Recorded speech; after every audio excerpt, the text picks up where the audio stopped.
हर्ष गुप्ता जी, महाराज जी आपके चरणों में कोटि कोटि प्रणाम।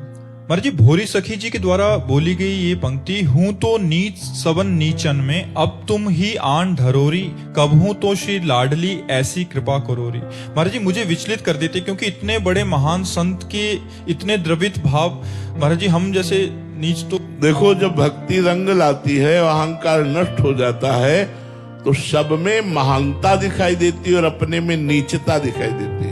देखो, सूरदास जी महाराज इतने बड़े महापुरुष हैं कि स्वयं भगवान सामने बैठ करके पद सुनते हैं और वो आंख मूंदे हुए पद सुनाते हैं। वाह वाह, स्वयं भगवान करते हैं, बाबा और सुनाओ।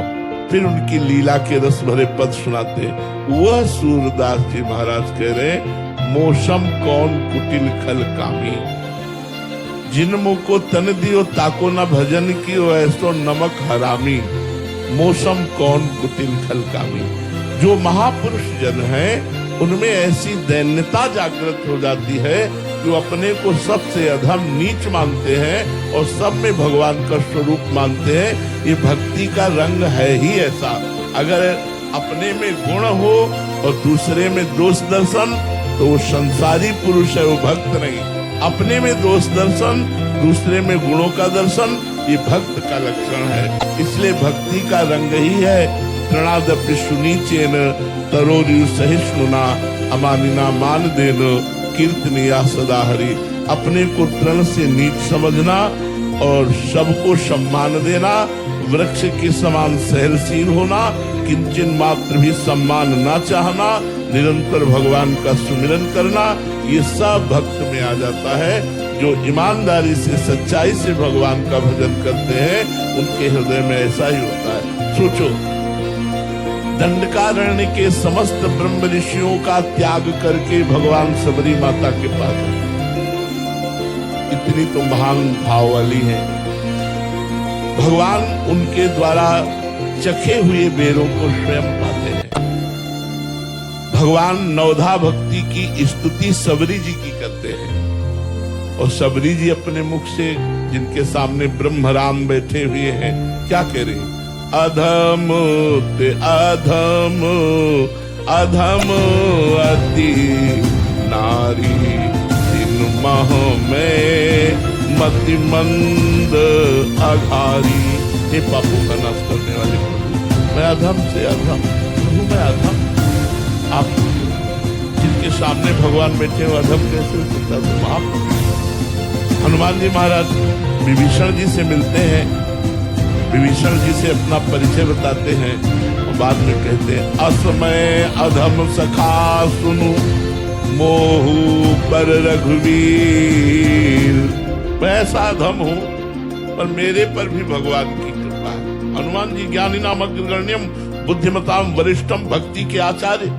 तो ये रस ही ऐसा भक्ति का है, जब हृदय में आता है तो अपने में नीचता का अनुभव होता है और सब में भगवान का अनुभव होता है। यही भक्ति का रंग है। इसीलिए बड़े बड़े महापुरुषों ने अपने को नीच, अधम, पतित ऐसा कहा है। जितेंद्र पाल जी कानपुर से, राधा वल्लभ श्री हरिवंश गुरुदेव।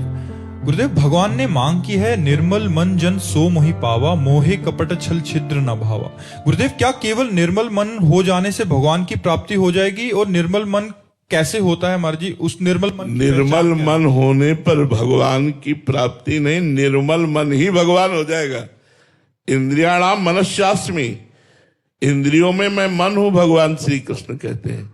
मलिन मन होने के कारण, जैसे दर्पण है ना, मलिन होने के कारण हमें कुछ दिखाई नहीं देता, लेकिन जो ही दर्पण साफ हुआ तो अपना प्रतिबिंब दिखाई देने लगता है। ऐसे जहां निर्मल मन हुआ, तो उसी निर्मल मन में भगवान विराजमान है, उसी मन में विराजमान। इंद्रियाणाम मनश्चास्मि, तोरा मन दर्पण कहलाए। उसी मन दर्पण में भगवान का साक्षात्कार हो जाता है। और मन निर्मल करने के सांख्य योग, कर्मयोग, भक्ति योग, अष्टांग योग, ये सब साधन है। ऋषि मुनियों से, साधु महात्माओं से मिलो, उनकी शरण में जाओ, उनके बताए हुए साधन को करो, आपका मन धीरे धीरे निर्मल होने लगेगा। हमारा मन निर्मल हो रहा है महाराज जी, इसकी कोई पहचान है? हाँ, विषय प्रियता खत्म होने लगेगी। जानस तब जीव जग जागा, जब सब विषय विलास विरागा। हमारे ऊपर सत्संग का प्रभाव पड़ रहा है, हमें विषय प्रियता अच्छी न लगे, मान सम्मान अच्छा न लगे, भीड़ जय जयकार ये सब अच्छी न लगे, एकांत में बैठ कर के कोई मुझे जाने ना, मैं राधा राधा रटूं और प्रभु के लिए रोऊं, बस ऐसा जीवन व्यतीत करने की जब इच्छा होने लगे तो जान लो भगवान की विशेष कृपा हो गई, गुरुदेव की विशेष कृपा हो गई।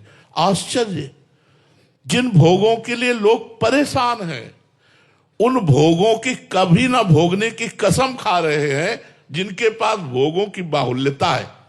क्या है ये साधु समागम का फल है, ये भगवान की अहत की कृपा है।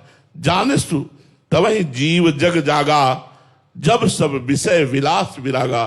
भोग अच्छे ना लगे, उनके पास वो सब है जो कर सकते हैं और वो नहीं कर रहे हैं, उनका मन भाग रहा है एकांत की तरफ। ये है संत कृपा, ये है गुरु कृपा, ये है अध्यात्म का रंग जो सब जगह से हटा देता है। जी।